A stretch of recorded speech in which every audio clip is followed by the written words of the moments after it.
Ladies and gentlemen, welcome back to your favorite channel.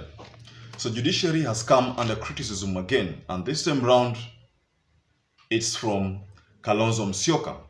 So the government has been accused of giving tokens to judiciary in order for them to go to bed with the judiciary.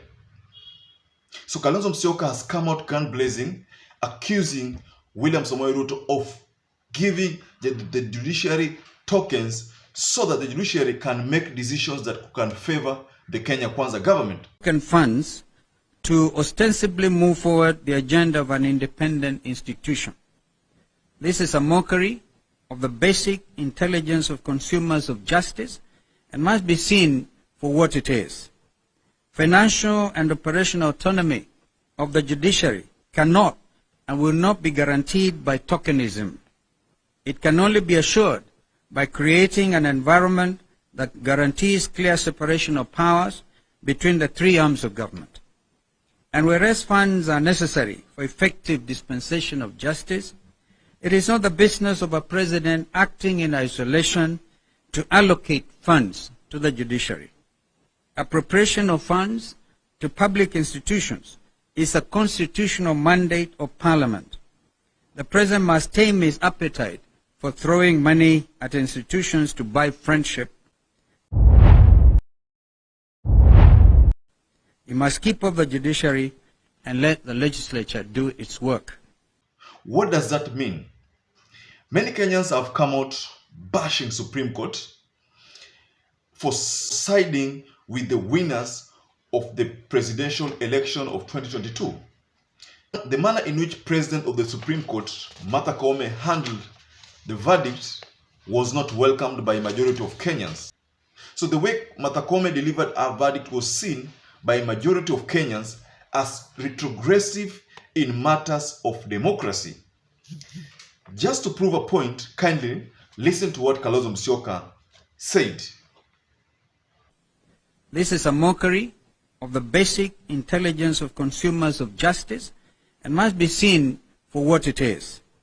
Financial and operational autonomy of the judiciary cannot and will not be guaranteed by tokenism.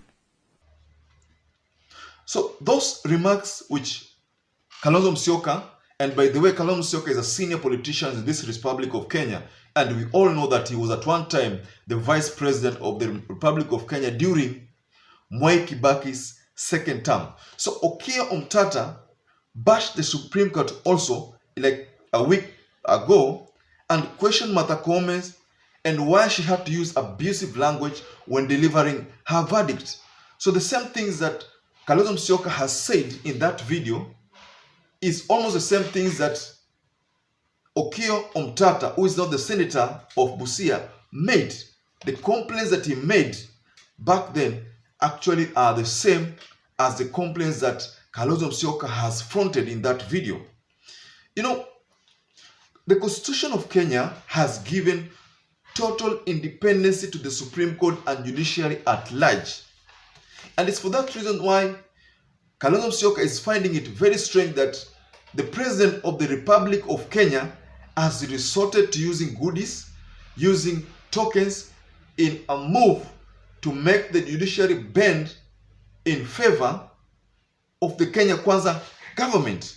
And because Kenyans yearn for an independent judiciary, most people are finding it pretty strange that now William Samoei Ruto is being forced to use the tactics that he's been using in winning politicians to win the Supreme Court judges.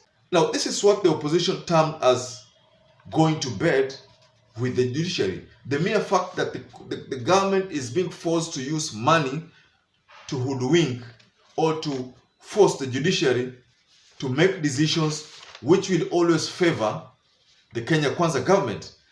Now, ladies and gentlemen, before we delve into more analysis on that video, please take a moment and subscribe to our channel. Now, we all know how smart William Samoei Ruto operates. And the latest trends, especially after the promise that Ruto made to the increasing funds of 3 billion, during inauguration, Ruto promised the judiciary that he would give them a more 3 billion allocation so that they can finance the operations of the court. Many people termed that as a tactical approach towards making the judiciary do things in favor of the Kenya Kwanza government, especially when Ruto decided to again promise to appoint all the 6 judges whom the President of the Republic of Kenya, the former, that is Uhuru Muigai Kenyatta, had the list that Uhuru Muigai Kenyatta refused to acknowledge. This list, the President of the Republic of Kenya, who is now the William Samoei Ruto, agreed that he would appoint all the 6 judges and all of them will be promoted to the Court of Appeal.